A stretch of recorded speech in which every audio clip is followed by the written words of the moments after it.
Hey, good morning, guys. It's Micah from Sapulpa Times. Hope that your Wednesday is going well. We are halfway through spring break. Looks like it's going to start warming up pretty considerably today and then going to get downright hot as we finish out the week.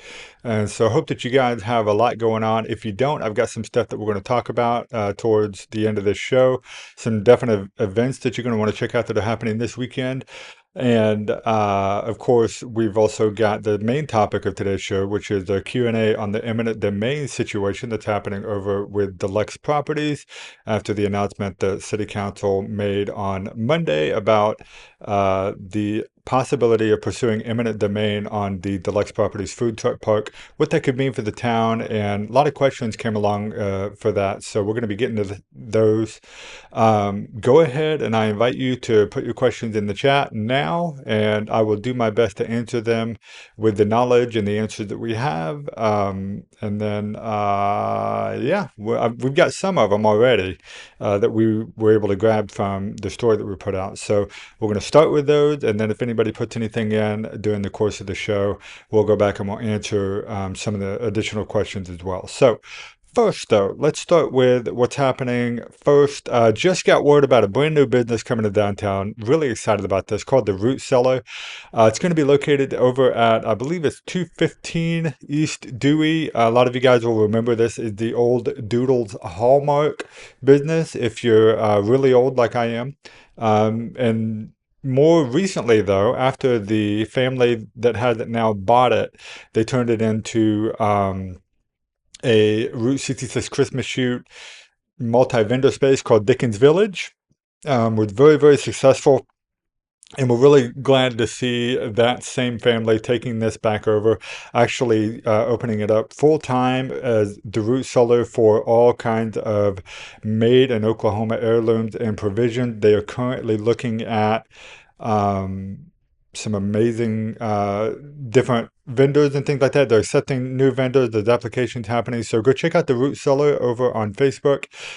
Get information on how to apply to be a vendor in there, and then come back and check them out. I think they're planning to open right around the first or second week of April.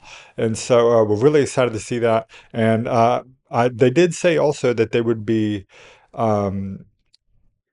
basically like converting this back to Dickens Village in time for the Christmas shoot. So I think it'll, most of the time it'll be the root cellar, and then they'll take a couple weeks or 6 or 7 weeks of the Christmas shoot. It'll be the Dickens Village again, and then swap back and forth. So really cool. Really excited. These guys have had a lot of success in the past. Really excited to see Bella and her family doing what they're doing with this property here. It's a really nice piece, a nice building too. So already got some questions starting to come in. We will get to those a little bit later. Let me just kind of give you guys an introduction on what happened here. So Monday, City Council passed a resolution to basically give the city's attorneys the legal pathway to pursue eminent domain on the D-Luxe properties if it came down to it. So to be fair, or to be clear, hasn't happened yet.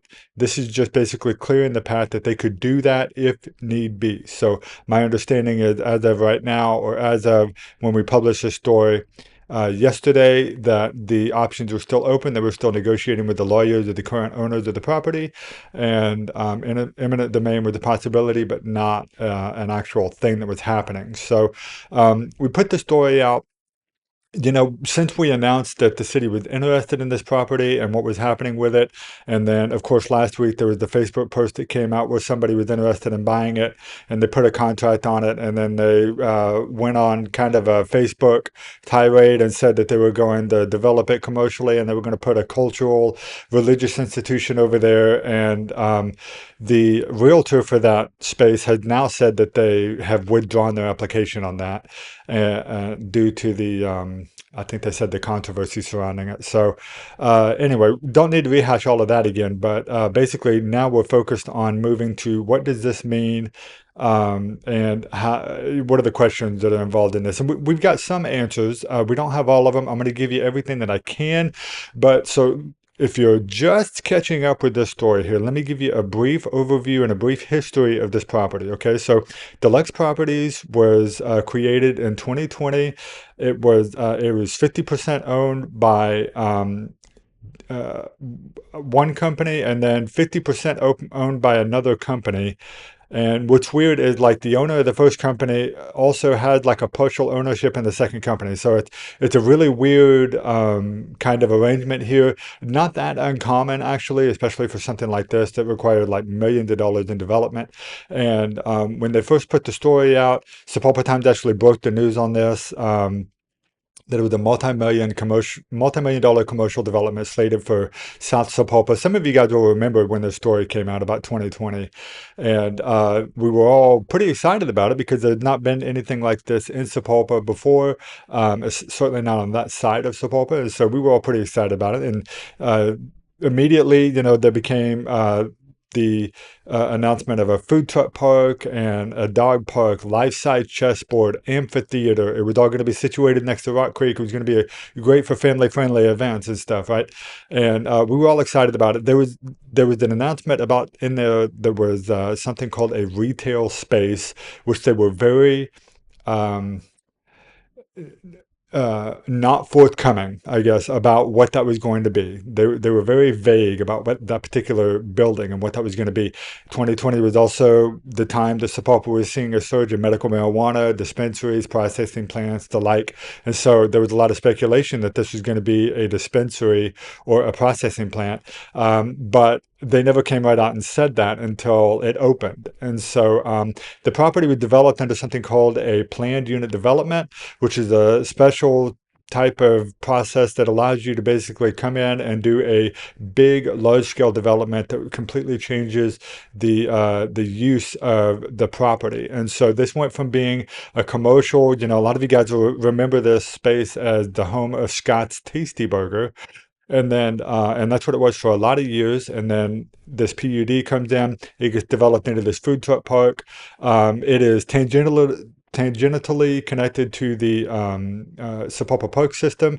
There was a plan to install a bridge there and connect it to Kelly Lane. Sapulpa already has the trails at Rock Creek, which run across Main to Hickory and then down to Jefferson Heights.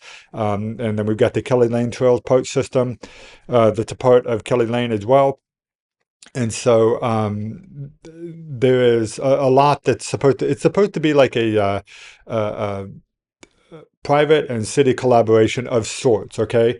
To my knowledge, the city didn't have any real hand in the development of the project, and we're going to talk about that here in just a minute. But this is kind of the history of it. So the PUD is what allowed them to open a dispensary directly next door to another dispensary. Normally, that would not have been allowed. City code at the time said that you couldn't open a medical marijuana facility of any sort within 1,000 feet of another one. There was one right next door. Under ordinary circumstances, they would never have been able to build this dispensary right next door to another one. But because they were doing a planned unit development, which allowed the food truck park and things, that was basically the public won't like me for saying this, but it's basically a loophole around that on how they were able to build that dispensary right next door to another dispensary. So that's the reality of the situation. That's what happened. And then, of course, everything that happened with one of the owners of the dispensary, the D-Luxe dispensary that was Derek Wacker that owns Paragon. Everybody is aware of what he's going through right now and the multi-million dollar lawsuits that he's under. And this is not directly owned by Paragon, but it is owned by one of Derek Wacker's entities. And so it's been affected by that. It's also half owned by this other guy. And he also has been, for lack of a better word, a victim of everything that's been happening with Paragon. So that kind of leads it to where we're at now. The dispensary closed about a year ago, has not reopened. The property went up for sale and has been for sale. I guess had been at an asking price of about 3.4 million dollars. That is basically the folks who put all the development into it are trying to get their money out. They put about $4 to $5 million worth of development into the property to get it to where it is today. And so this is them trying to recoup the cost. Now, I mean, I don't know that whether or not they recouped the cost already with the dispensary that they had there. Those are pretty high income properties, especially when you talk to the guy who owned the dispensary next door, who I think at the time was the most profitable medical marijuana facility in Sapulpa. I could be wrong about that, but anyway, so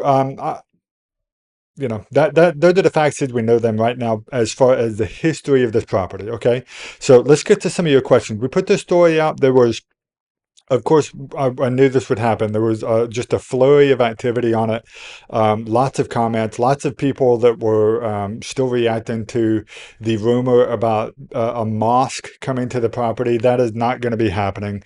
The person who was interested in doing that was probably never going to do that in the first place. I think they were um, trolling, really. I think they were just trying to get a reaction.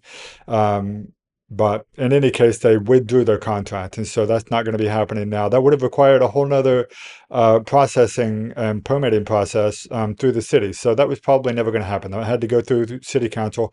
City council was, one city councilor in particular, David Mortazavi for Ward 5, was very adamant in particular about addressing that rumor at city council meeting on Monday, said there is not going to be a mosque in this town. That's not going to happen. We don't want any kind of chaos like that.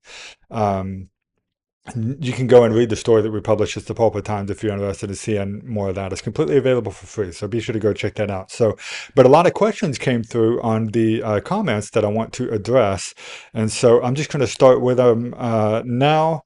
We've got, let's see, the first one is, what does Sapulpa want with this property? So this is me speaking on behalf of myself. Okay, I am not, I would have liked to have had the city here to actually talk about this, but I think they're still trying to kind of figure all the details out specifically, especially because it's an ongoing negotiation with the current owners of the property.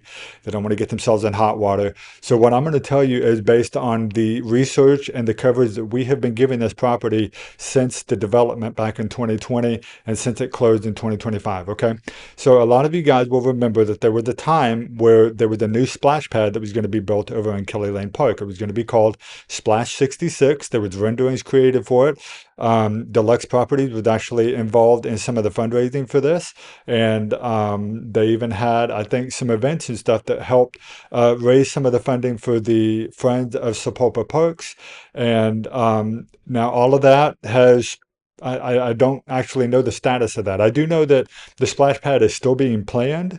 The city has actually been working on securing property on Kelly Lane, get rid of some of the mobile homes that you've seen there. All of that is part of securing the land and clearing that land to get it ready for that splash pad. That's all what that was for. The original plan was to install a bridge connecting Kelly Lane to the D-Luxe Properties food truck park, and then that would basically kind of give it like a really nice, it's still owned privately, but it's a community-based type thing. And so it'd be a nice cohesion between the two things, between Kelly Lane Park and the food truck park. So you understand, there would be like, you could park at the food truck park, get your food truck stuff going on if you want to eat at the food trucks, and then walk across the bridge to Kelly Lane, go to the splash pad, go check out the trails, go to the playground, whatever you wanted to do. That was kind of the initial plan. So since the D-Luxe Properties has closed now, and has been closed, this is still the plan for the city as far as the city is concerned. So that is why the city is pursuing eminent domain on this property if they can't work out a deal with the current owners of the property, because this was always supposed to be kind of a part of the park system. They did invest money into buying the bridge, and they had hired engineers and stuff to come and assess this and get the engineering done. And then when everything happened with the other side of that equation, the folks, some of the owners of D-Luxe Properties, then that's when all of that really kind of ground to a halt. I know that the city had been asking them, they had several conversations with them. Hey, what do you need? Where are we at? And they were always kind of given a brick wall. It was not, they were not able to move forward. And so, the reality is that it's a good use community piece of property. So, I mean, it's right there next to the park. It'd be great for additional parking. The food truck park, arguably should be part of the city's park system anyway. Um, And so the with that retail space there, there's an opportunity for some tourism, maybe a visitor center. We don't know what that's going to look like yet, but that is why the city is interested in this property because it's a really, really great opportunity to get a wonderfully developed, beautiful piece of property. I mean, it's already right there. It's not even like you have to develop it yourself. It's already been developed. It's literally right next door to Kelly Lane. Would be great for additional parking for Kelly Lane. And so it's really not hard to see why the city would be interested in this. Okay, so that's the first question: is why is the city interested in this property in the first place? The next question is: has the city invested in the development of this property? This is somebody put this as a comment asking, had the city invested directly into the development of this property? The short version of this answer is I don't know. The longer version of this answer is I don't think so. And the reason why is because there was some economic development funding that was available. Crossroads Cookery was developed with some of that economic development funding. There was about $4 million that were part of that 2020 GEO bond that had been set aside for different businesses and stuff.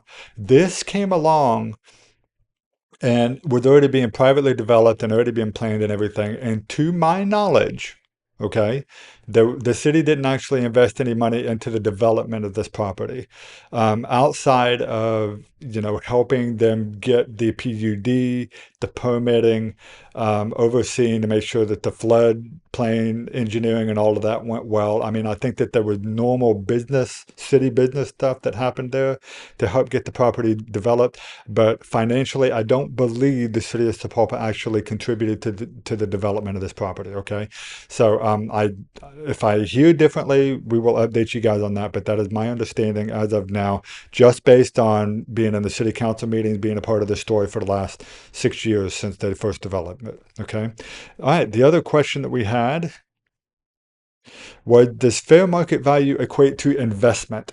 So the other kind of the main, I don't know if there's two big points of controversy regarding this thing. Okay, first is the whole idea of eminent domain.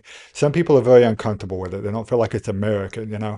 Eminent domain is a normal part of municipal government.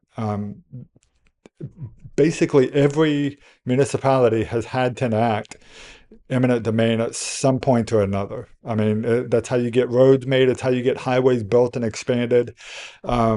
There's a lot. It's how you get parks made. I mean, so eminent domain has to come in sometimes whenever the city sees a necessity that and that's what happened here. I mean, they saw that this piece of property had been closed for a year, was in danger of falling into disrepair. It was wonderfully developed, would be a great addition to the park system. And so the city saw an opportunity, but they believed they also felt the necessity to purchase this because of the other plans that they had. They want to give the city what it had been asking for and what they had promised as far as the splash pad and additional access to Kelly Lane Park and all of that. So I mean, there's not to say that the city didn't take advantage of an opportunity. There was an opportunity here to get this piece of property at a discount of what it is currently being asked for as far as the seller's price. Okay, they're asking like $3 to $4 million for it, $4 to $5 million even. And that is not what it is appraising for. So this particular part of the process, this is how it works. So it's going to go to, it's in fact already probably been sent to district court. District court is going to assign three what they call disinterested appraisers, meaning people that don't have any sort of involvement and nothing to gain from the appraisal of this property. And one of them has already been sent out. That appraisal came back as $995,000, I believe. Okay, they're going to get two more, and then that will bring the fair market value of what the city is going to be willing to pay for this property. So people tend to think that eminent domain means the city is just going to take the property and you got nothing you can do about it and you're not going to get anything for it. That's not what happens. That's never what happens, really. Eminent domain means you pay fair market value for the property. And getting three appraisers to kind of assess that is how you come up with the fair market value, making sure they're disinterested appraisers that aren't going to be, they're not hired by the city, so that, there's no, what's the right word? There's no appearance of impropriety there, basically. So the idea that these guys are going to be hired by the city, and then the city is going to like say, "Hey, you need to go like lowball this property so that we can get it." That's not what's happening here. Okay, these are disinterested appraisers. They're not hired by the city, and they're not hired by the seller either. They are completely neutral, and they go in. They assess a fair market value for this property, and then the city will offer a fair market value. Now, I can promise you that this piece of property, before it got developed, was not worth $995,000. It was worth considerably less. I bet there's a way we could even find that out. But it has been developed. It is worth a lot more now as it is. I mean, nobody can argue that it's a nice piece of property, but it's not going to appraise for $45 million. The city prosecutor said on Monday that the number that they are asking for is not something we're going to be able to get close to. And so that is where the price of eminent domain comes into play. Um, they're still talking with the lawyers as well. So um, there is the possibility. Now, by now, there has been kind of a notice put out on this property, much in the way like if you've ever had a lien put on your property, or you've ever purchased property that has a lien on it, you get notified about that. Okay. And this isn't really a lien, but it's a notice that's been put out that says, hey, the city has an intention of acquiring this property. They're going to pay fair market value for it. And so basically, it's also kind of a warning to someone if they come and pay $4 to $5 million for this property, then they're not going to get their money back probably, because the city has an interest in it, and they're going to seize it by eminent domain. That's probably what's going to happen. Um, Not necessarily guaranteed, not set in stone yet, but um, the people that are involved with this, they expect that that's what it's going to come down to.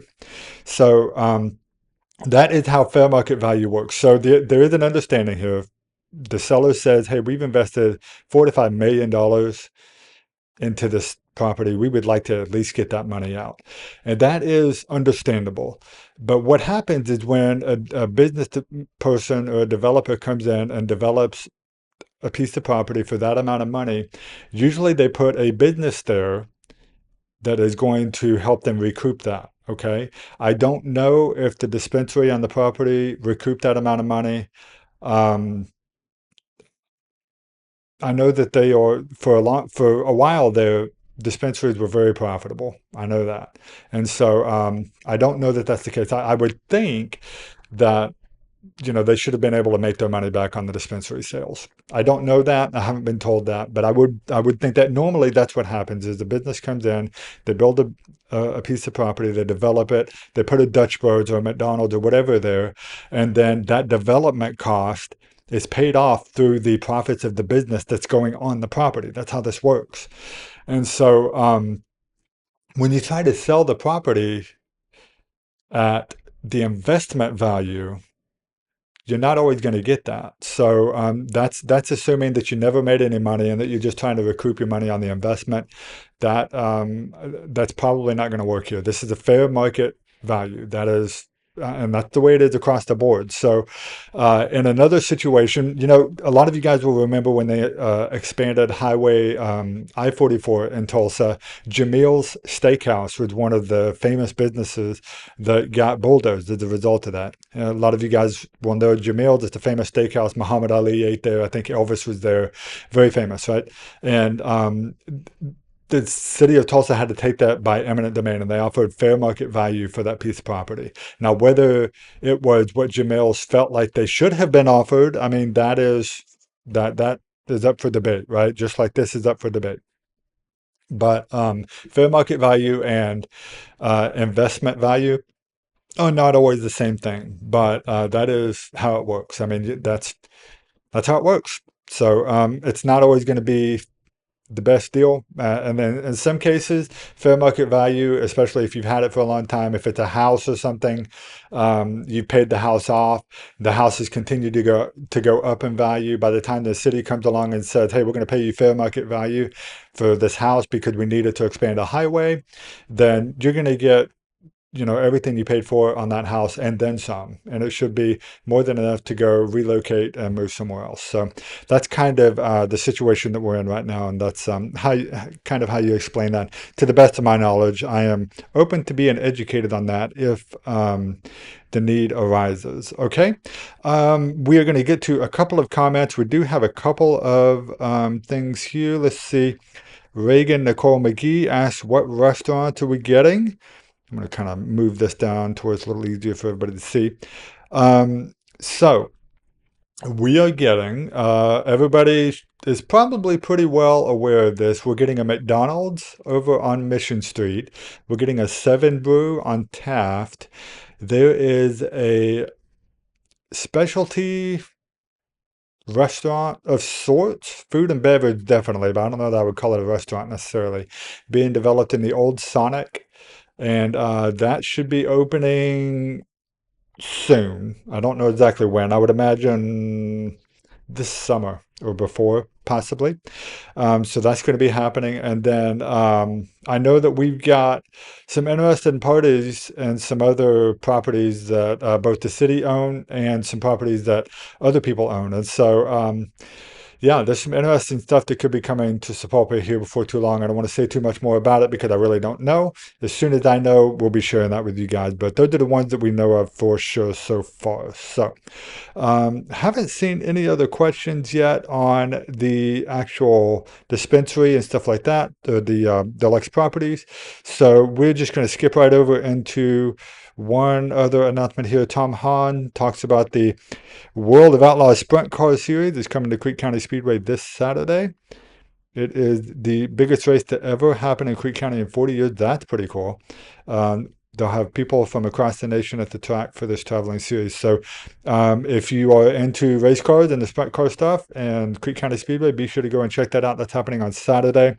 And that seems like a really great place to move into the next segue of things that are happening here. So first of all, the season opening of the TP Drive-In is happening tomorrow. It is going to be the Sapulpa premiere of Forgotten Fortune, which is the movie that was actually shot in Sapulpa last year. Stars Brian Shoup and Lou Ferrigno and Jimmy J.J. Walker. A lot of you guys who are older than me will know both of those guys. Some of you guys who are my age will remember them. But it is a fantastic movie. I do have a small part in it at the very end, so be looking for that as well. I'll be available for autographs on Thursday. We will be there, actually. And so we're really grateful that the TP, they could have opened with anything. They chose to open with this Made in Sapulpa movie. It's going to be awesome. We're really looking forward to it. Hope that you guys get to come out and see it. Tickets are $10 for adults and $5 for kids. Get your tickets now at tpdrivein.com. And this is in association with the Oklahoma chapter of the Alzheimer's Association, because the movie is about a man who is suffering from early onset Alzheimer's, and he's a retired mailman, and he sees a murder, and it's this really cool story that involves all of that. So be sure to go and check that out. That is happening tomorrow. The next one that we have, let's see here. The Shamrocks and Shots. Pretty excited about this too. This is happening on Saturday. So I'm so excited about this. For a long time, Sapulpa didn't even have enough bars or clubs to even participate in something like this. We had like one or two, I mean, at the most. And then over the last several years, we've gotten enough places that have opened up, like cocktail bars, and I've gotten the ABLE license and stuff like that, that we can actually do a legit bar crawl now. So this is a lot of fun. James Cali Brewing Company is going to be kind of the starting place there. And then you can go to Pat's Place. You can go to the upstairs, which is in the cookery, the upstairs, the speakeasy. And then CTX, I don't know, a lot of you guys may not know that they have actually gotten their ABLE license now, so they're doing cocktails and stuff in the evenings, so you'll be able to stop by CTX. And then the Crossroads Cookery will also have cocktails and specialties going on. This is all happening on Saturday, March 21st from 5 o'clock to 10 o'clock. The weather's going to be fantastic for it. We're going to have the lights on downtown. I really encourage you guys to come down, drink responsibly, but have a good time and see all these places. Spend your money downtown. Probably have some of the retail shops open late as well. So this is really cool. Shamrock and Shots happening this Saturday. Be sure to check it out. It's going to be a lot of fun, and hopefully I'll see you out here. And then lastly, the other one we have, it is the season opening for the Sapulpa Community Theater. On Friday, actually, on the 20th, it is the Charitable Sisterhood of the Second Trinity Victory Church. It is a mouthful, but it is a hilarious comedy that's happening over at Sapulpa Community Theater. Tickets are available now, $15 for adults, $5 for children pre-K through 18. And get them now. You can get your tickets at sapulpatheater.org. I do know tickets are starting to sell out pretty quick for that first weekend already, because we've got a lot of folks that are interested in the show. And, you know, to be real honest with you, what happens is the people who are the family members of the cast and, you know, your loyal theater goers like myself and people who are involved, we'll go see it on that first weekend. And then we tell all our friends about it, and then it usually sells out immediately after on that second weekend. So go ahead and go get your tickets now. Sapulpatheater.org. This is going to be a really funny, hilarious show about a group of ladies that are doing a clothing drive of sorts, and I think like a drive at this church called the Second Trinity Victory Church. And it's just the shenanigans that happen as a part of this thing. It's going to be hilarious. You're not going to want to miss the show. So be sure to go and check it out and get your tickets now at sapulpatheater.org. Okay. All right. Let me see here. Get back to the other angle. And yeah, checking up. We've got, doesn't look like we've got any other updates or anything in the comments. So if you guys have comments or questions or anything, go ahead and hit us up on Facebook, send us a message. You can email me at news@sapulpatimes.com. We are fully interested in the transparency of this, and we want to answer the questions that you have. A lot of you guys, I think, are suspicious, you know, to put it frankly, suspicious about what's happening. And, you know, the city doesn't have anything to hide and how this is going about. So if you have questions for me, if I can't answer them, we'll pass them along to the city, and we will get you the answers you're looking for. Okay. We're really excited about this. The future of this property is going to be a great thing for the city. It's going to be awesome. I mean, having an amphitheater out there where they can bring live music and do community events, and, you know, that there's not been official conversations about this, but the idea of bringing back fireworks and stuff, okay, just saying, it would be cool. And this opened up a lot of opportunities to do some really, really great things for the community. So, yeah, we're excited about it, and looking forward to seeing what happens with it. I anticipate that once the city is able to get possession of this property, they're going to start making good use of it right away. And so, yeah. So anyway, guys, we're going to end it there. Thanks for tuning into the Timeloop Live. I'll see you again at Free Coffee Friday. Be sure to come hang out with us from 7:30 to 9:30 over at CTS Coffee at 114 East Dewey, where you get $3 off your drip coffee. You get, actually, it'll be free drip coffee or discounted specialty coffees. So come out and hang out with us, and we will see you again on Friday. Thanks for tuning in to the Time Loop Live. I'll see you again on the next episode, where we talk about all things happening in the town that we love. Have a great hump day, everybody. Have a great day. Bye-bye.